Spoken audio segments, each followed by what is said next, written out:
India voice, आपकी सोच, आपकी आवाज। Very good morning India. मैं आपके साथ अब्दुल नबी हसन। गुड मॉर्निंग वॉइस देखना शुरू कर चुके हैं आप, और इस बुलेटिन की शुरुआत बड़ी खबर के साथ करेंगे। बड़ी और महत्वपूर्ण खबर दरअसल दिल्ली से है, जहां पर आज बीजेपी संसदीय दल की एक अहम बैठक होनी है, और इस बैठक की अध्यक्षता प्रधानमंत्री नरेंद्र मोदी करते हुए नजर आएंगे। दिल्ली में आज बीजेपी संसदीय दल की अहम बैठक होगी। बैठक की अध्यक्षता प्रधानमंत्री नरेंद्र मोदी के जरिए होगी। तकरीबन सुबह 9:30 बजे का वक्त है जब संसदीय दल की बैठक आज शुरू होगी। बीजेपी सांसदों की अहम बैठक आज है। दरअसल प्रधानमंत्री नरेंद्र मोदी के नेतृत्व में ये बैठक होने वाली है। तो आपको जानकारी साझा करते चलें, बताते आपको चलें कि आज बीजेपी संसदीय दल की महत्वपूर्ण बैठक आज होनी है, जिसकी अध्यक्षता खुद प्रधानमंत्री नरेंद्र मोदी करने वाले हैं। तकरीबन 9:30 बजे सुबह इस बैठक की शुरुआत होगी। संसदीय दल में सभी सांसद पहुंचेंगे और बीजेपी संसदीय दल की आज बैठक होनी है, और इस बैठक की अध्यक्षता प्रधानमंत्री नरेंद्र मोदी के जरिए दरअसल की जानी है।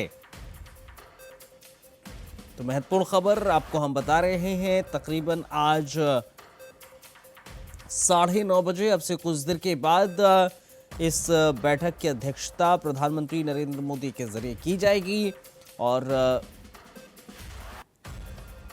तमाम सांसद इस बैठक में शामिल होंगे। तमाम मुद्दों पर अहम चर्चा होगी। कल की तारीख में जब लोकसभा में प्रधानमंत्री नरेंद्र मोदी ने इस बार वंदे मातरम को लेकर बाकायदा चर्चा की, और प्रधानमंत्री नरेंद्र मोदी ने अपनी बात भी रखी थी, और कल से आज तक संसदीय जो संसद है, संसद के भीतर वंदे मातरम को लेकर चर्चा भी चल रही है। तो आज संसदीय दल की जो बैठक होगी उसमें कौन कौन से महत्वपूर्ण मुद्दे होंगे, ये जरूर देखने वाली बात होगी। बढ़ते आगे, राज्यसभा में आज वंदे मातरम पर विशेष चर्चा होनी है। कल लोकसभा में चर्चा हुई थी, आज राज्यसभा में वंदे मातरम पर विशेष चर्चा होनी है। गृह मंत्री अमित शाह चर्चा की शुरुआत आज करेंगे। वंदे मातरम को लेकर सदन में आज बहस होगी। उच्च सदन में राष्ट्रीय गीत पर केंद्रित महत्वपूर्ण सत्र आज होने वाला है। दरअसल गृह मंत्री अमित शाह का आज संबोधन होगा, जो चर्चा का विषय आज जाहिर तौर पर बनेगा। वंदे मातरम पर सरकार विपक्ष आमने सामने हैं। कल लोकसभा के भीतर वंदे मातरम को लेकर चर्चा हुई थी, जिसकी शुरुआत प्रधानमंत्री नरेंद्र मोदी के जरिए की गई थी, और आज गृह मंत्री अमित शाह राज्यसभा में वंदे मातरम की चर्चा की शुरुआत करेंगे। वंदे मातरम को लेकर इस समय केंद्र की सरकार बड़ी गंभीर नजर आ रही है, और यही कारण है कि इस समय वंदे मातरम को लेकर अलग अलग विषयों को लेकर, और इनफैक्ट अब सदन के भीतर इसको लेकर चर्चा हो रही है।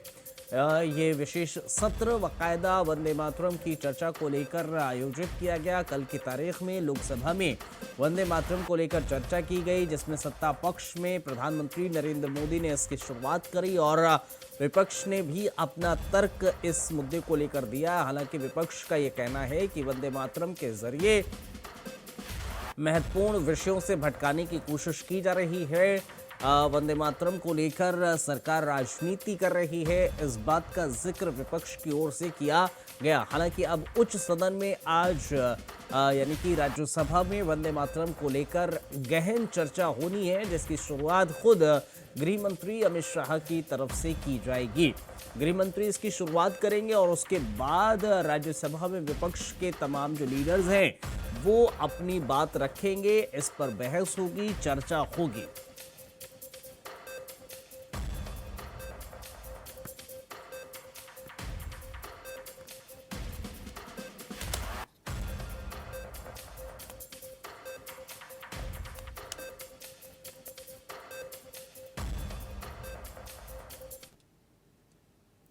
बढ़ते आगे, एक और बड़ी और महत्वपूर्ण खबर से आपको रूबरू कराते चलते हैं। बड़ी महत्वपूर्ण खबर गोरखपुर से है। 2 दिवसीय दौरे पर आज मुख्यमंत्री योगी आदित्यनाथ गोरखपुर पहुंचेंगे। दरअसल आपको बताएं 2 दिन का दौरा गोरखपुर का मुख्यमंत्री योगी आदित्यनाथ का है। सुबह 11 बजे फर्टिलाइजर कैंपस पहुंचेंगे मुख्यमंत्री योगी आदित्यनाथ। नवनिर्मित ऑडिटोरियम का सीएम उद्घाटन करेंगे। जानकारी आपको हम देते चले, नवनिर्मित ऑडिटोरियम है जिसका मुख्यमंत्री की तरफ से उद्घाटन किया जाएगा। स्वर्गीय विपिन रावत की स्मृति में ये ऑडिटोरियम बना है। GBR फाउंडेशन ऑफ इंडिया की तरफ से ये कार्यक्रम का आयोजन किया गया है। पूर्व सीडीएस विपिन रावत को श्रद्धांजलि भी अर्पित मुख्यमंत्री योगी आदित्यनाथ करते हुए नजर आएंगे। दोपहर बाद पिपरौली ब्लॉक के नरकटराहा में भी कार्यक्रम मुख्यमंत्री का है। तो जानकारी हम आपको देते चल रहे हैं, महत्वपूर्ण खबर हम आपको बताते चल रहे हैं। दरअसल नवनिर्मित ऑडिटोरियम का उद्घाटन मुख्यमंत्री योगी आदित्यनाथ के जरिए किया जाएगा, जो स्वर्गीय सीडीएस विपिन रावत की याद में स्मारक बनाया गया है, ऑडिटोरियम बनाया गया है। GBR फाउंडेशन ऑफ इंडिया की तरफ से इस कार्यक्रम का आयोजन हो रहा है। जिन्होंने इस कार्यक्रम का आयोजन किया है, मुख्यमंत्री योगी आदित्यनाथ इस कार्यक्रम में शिरकत करते हुए नजर आएंगे, जिसमें दरअसल स्वर्गीय विपिन रावत जो सीडीएस रहे हैं उनकी याद में श्रद्धांजलि अर्पित की जाएगी और साथ ही साथ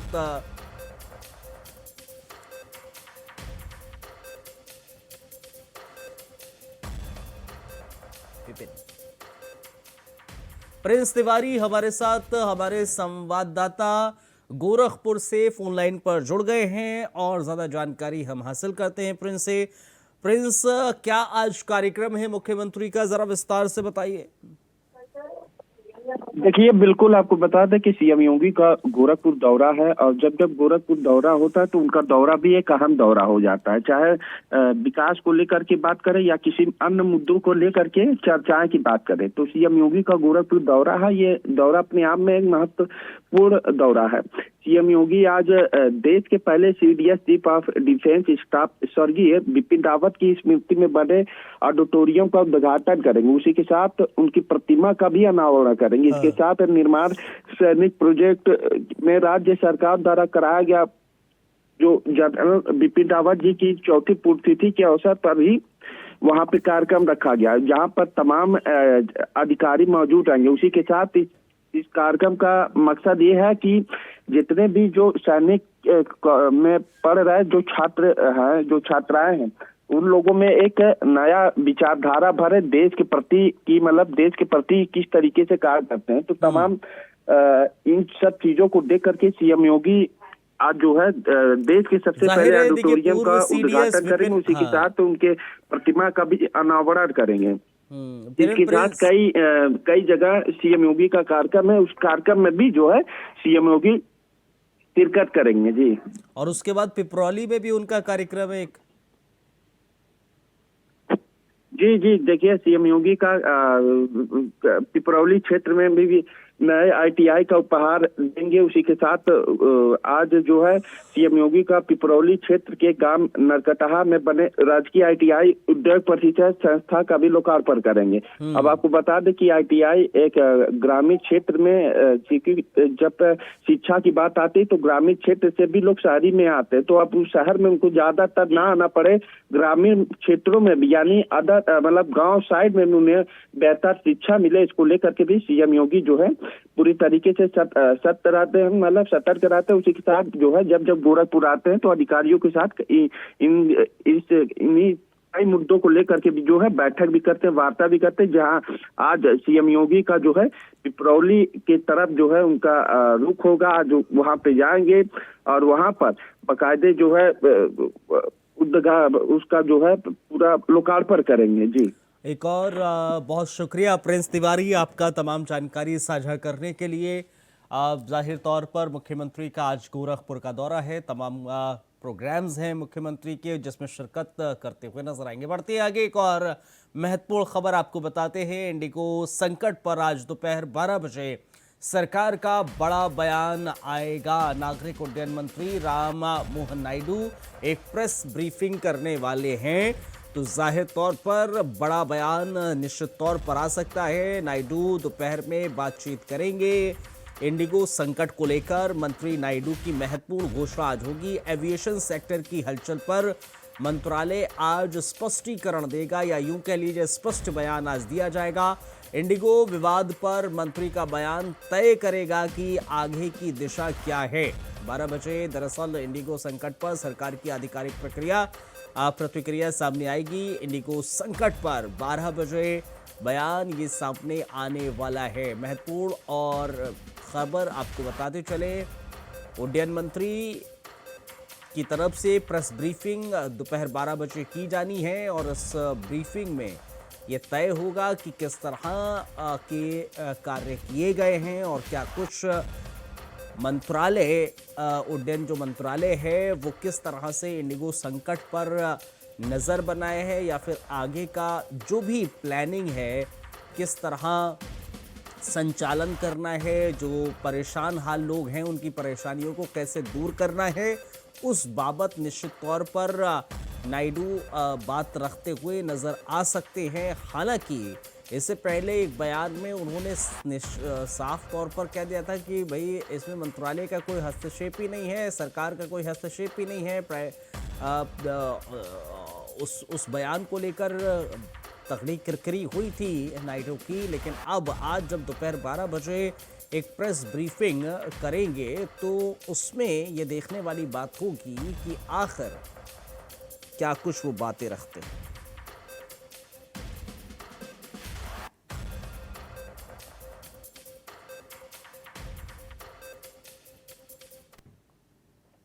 एक और अहम और महत्वपूर्ण खबर आपको हम बताते चले, केरल से जुड़ी हुई महत्वपूर्ण खबर है। केरल निकाय चुनाव पहले चरण की वोटिंग आज है। केरल निकाय चुनाव को लेकर आज वोटिंग होनी है। स्थानीय निकाय चुनाव 2025 का पहला चरण आज से शुरू हो रहा है केरल के भीतर। केरल में आज मतदाता अपने पहले चरण के लिए वोटिंग कर रहे हैं, आज करने वाले हैं। निकाय चुनाव 2025 में पहले फेज का मतदान आज हो रहा है। दरअसल केरल में आज पहले चरण के लिए स्थानीय निकाय चुनाव हैं। इस दौरान 11,168 वार्डों में मतदान होगा। मतदान का दूसरा चरण 11 दिसंबर को होगा। मतगणना 13 दिसंबर को होगी। पहले चरण में मतदान को ध्यान में रखते हुए सुरक्षा के कड़े इंतजाम किए गए हैं। केरल स्थानीय निकाय चुनाव के पहले चरण में कुल 36,630 उम्मीदवार मैदान में हैं। 17,056 पुरुष हैं, 19,053 महिलाएं हैं और इस चुनाव में एक ट्रांसजेंडर उम्मीदवार भी शामिल है। इसके अलावा इस चरण में ग्राम पंचायतों के लिए 27,141 उम्मीदवार हैं, ब्लॉक पंचायतों के लिए 3,366, जिला पंचायतों के लिए 594, नगर पालिका वार्डों के लिए 4,480 और निगम वार्डों के लिए 1,049 उम्मीदवार शामिल हैं।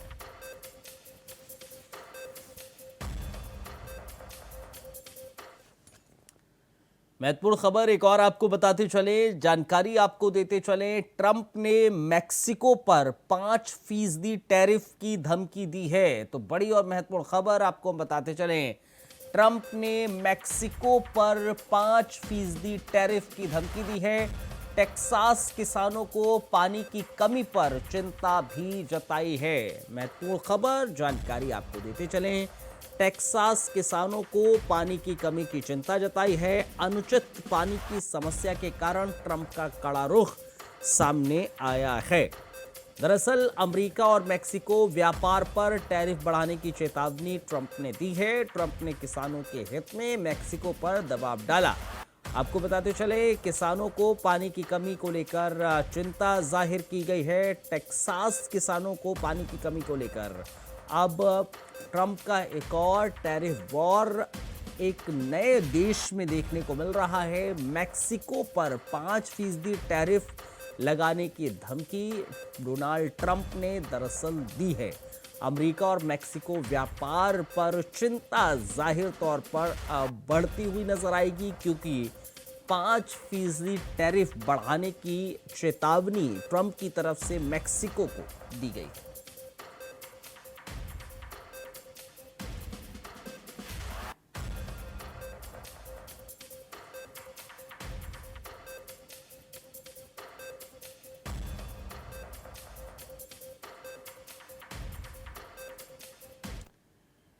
मध्य प्रदेश के मुख्यमंत्री मोहन यादव ने कहा है कि राज्य सरकार हर क्षेत्र में शिक्षा और स्वास्थ्य ढांचे को मजबूत करने के लिए निरंतर काम कर रही है। उन्होंने बताया है कि प्रदेश में स्कूल, कॉलेज, मेडिकल कॉलेज तेजी से बनाए जा रहे हैं ताकि युवाओं को बेहतर अवसर मिल सकें। मुख्यमंत्री ने कहा है कि सरकार का लक्ष्य है कि हर क्षेत्र विकास की मुख्य धारा से जुड़े और आगे बढ़े। उन्होंने भरोसा जताया कि प्रधानमंत्री नरेंद्र मोदी के नेतृत्व में देश की तरह मध्य प्रदेश भी तेजी से प्रगति करेगा। मोहन यादव ने कहा कि उनकी सरकार जन कल्याणकारी कार्यों में जुटी है।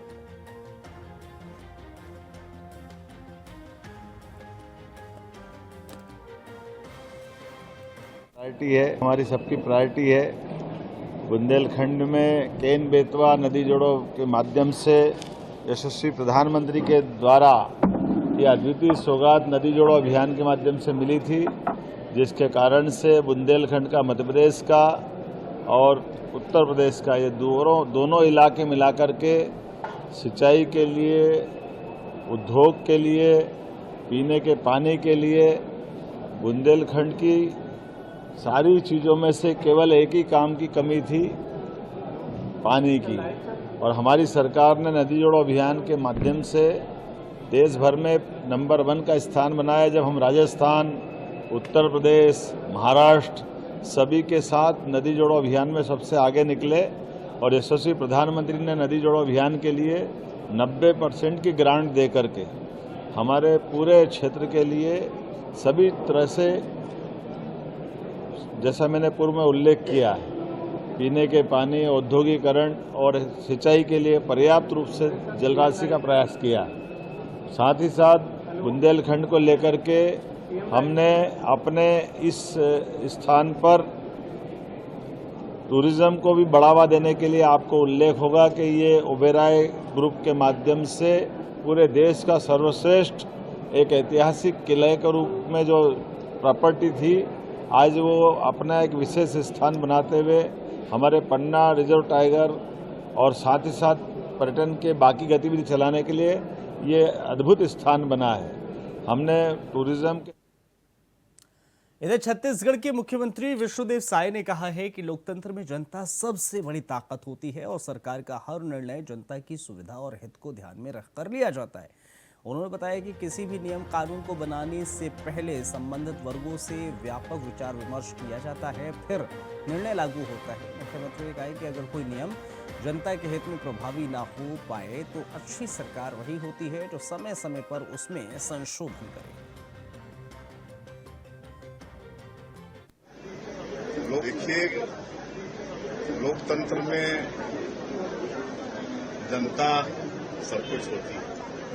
सबसे बड़ी ताकत जनता के हाथ में होती है और उनके सुख सुविधा के लिए सरकार नियम कानून बनाती है और नियम कानून बनाने के पहले बहुत मेहनत किया जाता है।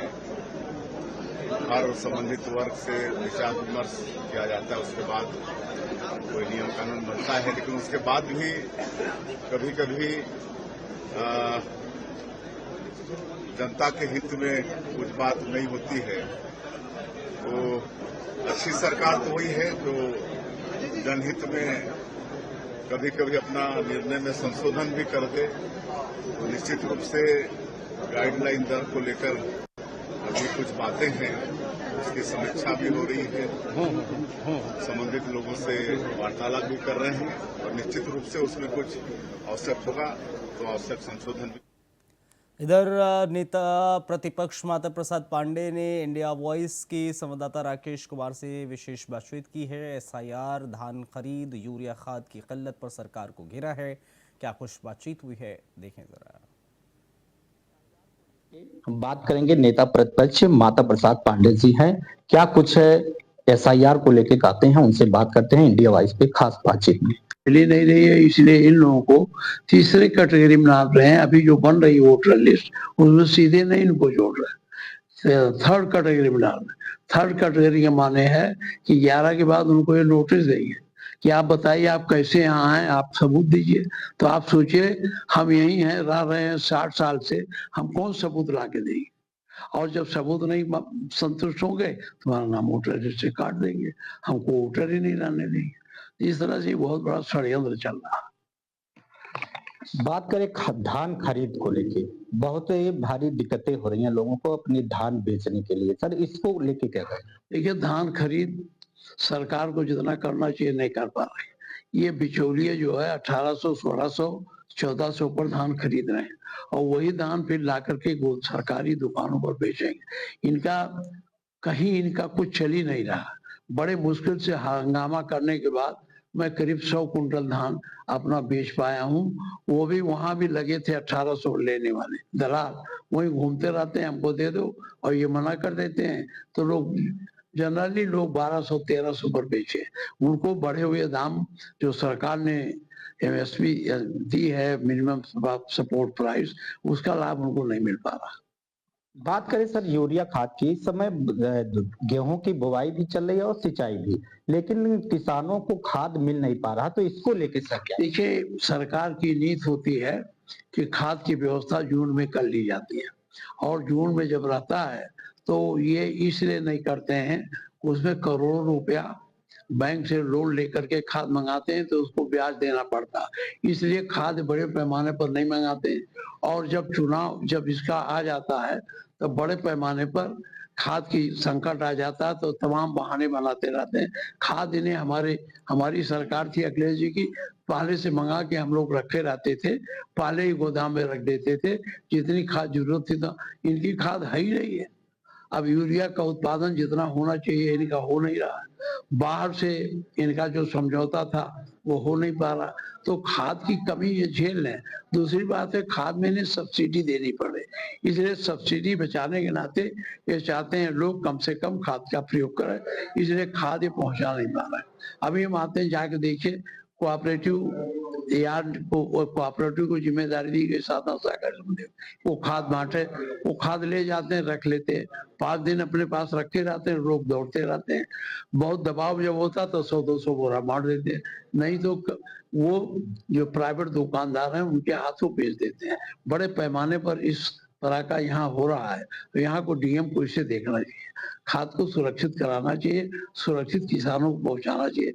मैं आज आया हूँ, रास्ते भर लोग बैठे रहे उस पर धरनों पर, जैसे कहें अभी यहाँ टिकुइया पर इफ्को का सेंटर है, वहाँ बाप रे बाप इतनी भीड़ थी कि मारा मारी हो रही थी। मैंने पुलिस वालों को कहा भाई आके बंटवा दो, तहसीलदार कहा बंटवा दो, वो कहा वो हमारे पास 1700 बोरा है लेकिन हम बांट नहीं पा रहे हैं मार्केट में। जो कुछ लोग हैं जो दलाल किस्म के लोग हैं जो खाद का ब्लैक करते हैं, वो जबरदस्ती करते हैं, ये दुकानदारों से भी जबरदस्ती करते हैं, समितियों में जबरदस्ती करते हैं, इसलिए किसान को सही ढंग से खाद नहीं मिल पा रहे। ये थे हमारे साथ खास बातचीत कर रहे थे नेता प्रतिपक्ष माता प्रसाद पांडे जी, इंडिया वाइस पर। सिद्धार्थनगर से राकेश यादव, इंडिया वाइस। उस बुलेटिन में फिलहाल इतना ही, एक छोटा सा ब्रेक, जल्द हाजिर होते हैं।